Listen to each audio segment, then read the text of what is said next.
జై శ్రీ మహాకాల్. అందరికీ నమస్తే. ఇది భస్మహారతి వీడియో అండి. స్కిప్ చేయకుండా లాస్ట్ వరకు చూడండి. మన జ్యోతిర్లింగాల్లో మధ్యప్రదేశ్లో కొలువై ఉన్నటువంటి ఉజ్జయిని మహాకాళేశ్వరుడి దగ్గరకు వెళ్ళిన తర్వాత ఖచ్చితంగా ప్రతి ఒక్కరూ వాళ్ళ జీవితంలో ఒక్కసారైనా చూడాలి అని పరితపించేటువంటి భస్మహారతి అండి. ఇది ఉదయం 3 గంటలకు మొదలు పెడితే 5:30 గంటల వరకు ఫస్ట్ జలాభిషేకం జరుగుతుంది స్వామివారికి. ఆ తర్వాత చితాభస్మంతో కూడుకున్నటువంటి అభిషేకం అన్నమాట. అసలు మన ప్రపంచంలోనే ఎక్కడ కూడా ఏ శివాలయంలో కూడా ఇటువంటి భస్మహారతి ఉండదండి. సో దీని తర్వాత మిగతా భారతదేశంలో కావచ్చు, కొన్ని ప్రాంతాల్లో కావచ్చు భస్మహారతి వంటివి పెట్టారు. కానీ శ్మశానంలో చివరి మృతదేహంకి సంబంధించినటువంటి భస్మం ఏదైతే కాలి ఉంటుందో అది అప్పటికప్పుడు ఫ్రెష్గా తీసుకొచ్చి స్వామివారికి ఉదయాన్నే బ్రహ్మముహూర్తంలో చేసేటువంటి అత్యంత కనులకు విందుగా కైలాసంలోనే మనమంతా కూర్చున్నామా అనిపించేంత అనుభూతినిచ్చేటువంటి భస్మహారతి అండి ఇది.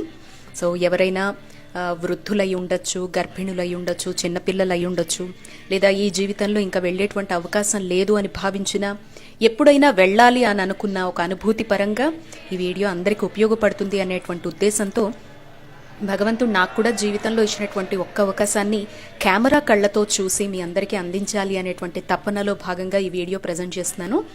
సో లాస్ట్లో అంటే ఈ స్టార్టింగ్లో చెప్పాల్సినటువంటి విషయాలన్నీ చెప్పేసిన తర్వాత ఒరిజినల్ ఆడియో హారతి స్టార్ట్ అవుతుంది అనగా నేను అక్కడ ఎలా అయితే కూర్చొని మనం చూస్తామో ఆ డప్పు చప్పుళ్ల మధ్య స్వామికి ఇచ్చేటువంటి ఆ ఢమరుక నాదాల మధ్య కైలాసంలో ప్రమద గణాలు కేళి చేస్తూ ఉంటే స్వామివారికి మన కనులారా అభిషేకం జరుగుతోందా అన్నట్లుగా అద్భుతమైనటువంటిదండి ఈ ప్రక్రియ అనేది.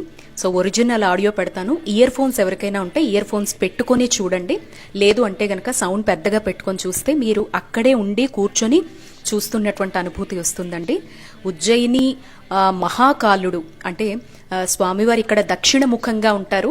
ఇక్కడ ఉండేటువంటి ప్రత్యేకత ఏంటంటే స్వామివారి ఆ రూపం కింద శంఖంతో కూడుకున్నటువంటి యంత్రం ఉంటుంది. మామూలుగా అమ్మవారు అనగానే శ్రీచక్రం ఎలా అయితే చెప్తామో స్వామి కింద ఉండేది శంఖం అండి.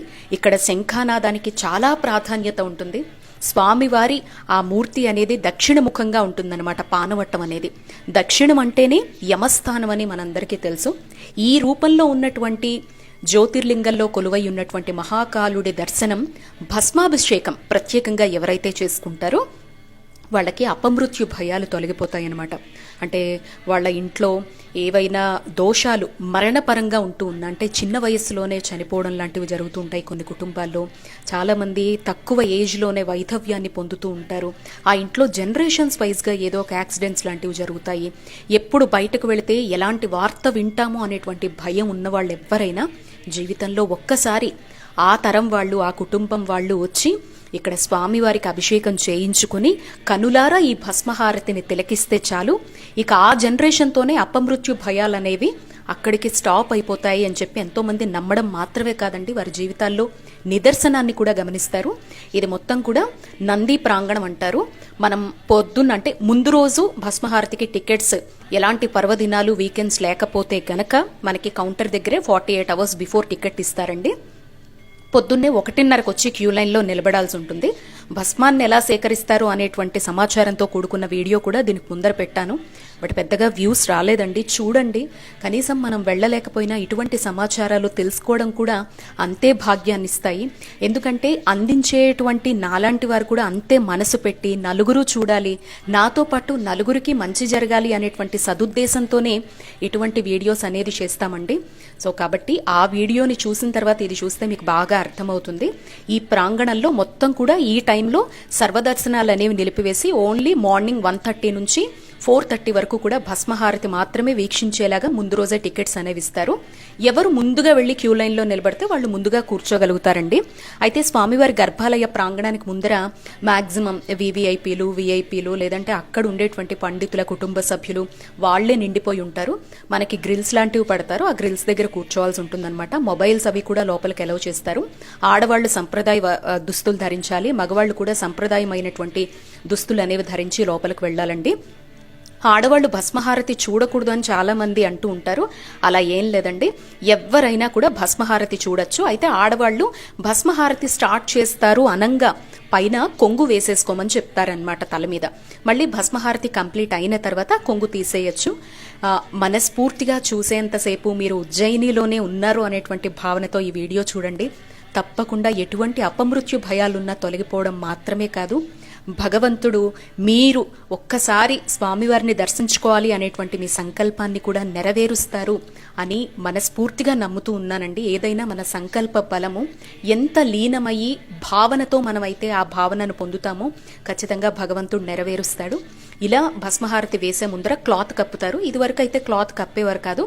ఇప్పుడు అలంకారం చెడిపోకూడదు అనేటువంటి కారణం ఒకటి, ఇంకొకటి ఆ భస్మం అనేది రెగ్యులర్గా వేస్తూ ఉండటం వల్ల స్వామివారికి సంబంధించినటువంటి ఆ రాయి ఏదైతే ఉందో అది చాలా వరకు పెచ్చులు ఊడిపోతున్నాయి అనేటువంటి ఉద్దేశంతో గత కొన్నేళ్లుగా గవర్నమెంట్ ఈ రూల్ పెట్టిందనమాట. సో ఇక్కడ నుంచి నేను ఒరిజినల్ ఆడియో పెట్టేస్తాను. భస్మహారతి ఫస్ట్ జలాభిషేకం పంచామృతాలతో జరుగుతుంది. ఆ తర్వాత ఒక విచిత్రమైనటువంటి మంత్రాలతో, అవి ఏంటి అనేది గుర్తుపట్టలేకపోవచ్చు, వాళ్ళ యాస ప్రకారము వాళ్ళ మంత్రం పలికేటువంటి విధానం ప్రకారము భస్మహారతి జరుగుతున్నంతసేపు సైలెంట్గా ఉంటుందండి. ఎంత బాగుంటుందో ఆ పొగొచ్చి మన దగ్గర తాకుతున్నప్పుడు చాలు స్వామి జన్మకి ఇంతకన్నా కావాల్సింది ఏముంది అని అనిపిస్తుంది. ఆ వెంటనే ఆ క్లాత్ని తీసివేసి అద్భుతంగా చేసినటువంటి అలంకారం కనిపిస్తుంది స్వామివారికి. అప్పుడు హారతులు ఇస్తారండి. మంగళ వాయిద్యాలు, డప్పు వాయిద్యాలు, మేళ తాళాల మధ్య ఉంటుందండి. అది నిజంగా ప్రత్యక్షంగా చూస్తేనేనండి, మాటల్లో వర్ణించడానికి నాలాంటి వాళ్ళకి మాటలు కూడా రావు, అంత అద్భుతంగా ఉంటుందన్నమాట. అయితే ఈ భస్మాన్ని ఎవరికి ప్రసాదంగా ఇవ్వరండి. సో అలా మనం కన్నులారా చూసి ఆస్వాదించాలంతేను. దీని తర్వాత ఎవరైనా పెద్ద పెద్ద విఐపీలు ఉంటే మొత్తం భస్మహారతి అయిపోయిన తర్వాత లోపలికి స్పర్శ దర్శనానికి పిలుస్తూ ఉంటారు. అది ఎవరో అదృష్టవంతులండి. ఇప్పుడైతే స్పర్శ దర్శనం పూర్తిగా తీసేశారనమాట. పెద్ద పెద్ద వాళ్ళకు మాత్రమే లోపలికి తీసుకువెళ్ళి చేస్తున్నారు. బట్ అక్కడ ఉండేటువంటి స్టాఫ్కి చాలా ప్రాధాన్యతనిస్తారు. వాళ్ళందరూ కూడా రోజు స్వామిని స్పర్శించుకొని వాళ్ళ డ్యూటీలకు ఎక్కేలాగా చాలా అద్భుతంగా ఉంటుంది.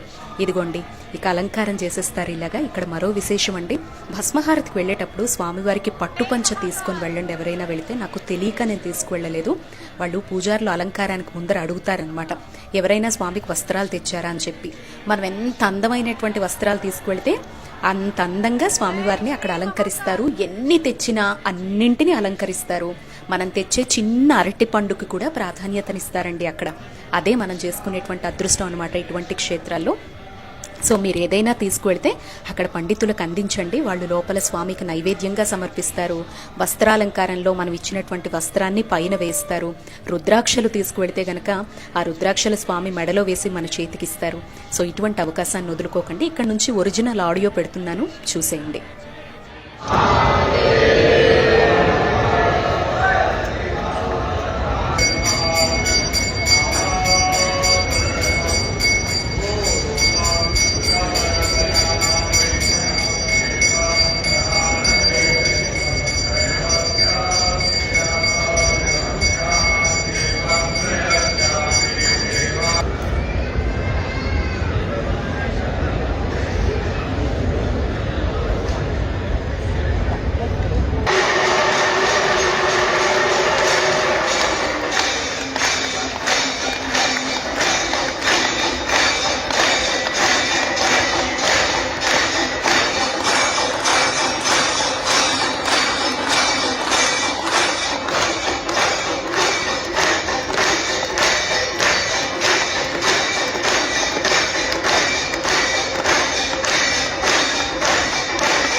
जय जय शङ्कर हर हर शङ्कर हर हर शङ्कर जय जय शङ्कर हर हर शङ्कर हर हर शङ्कर जय जय शङ्कर हर हर शङ्कर हर हर शङ्कर जय जय शङ्कर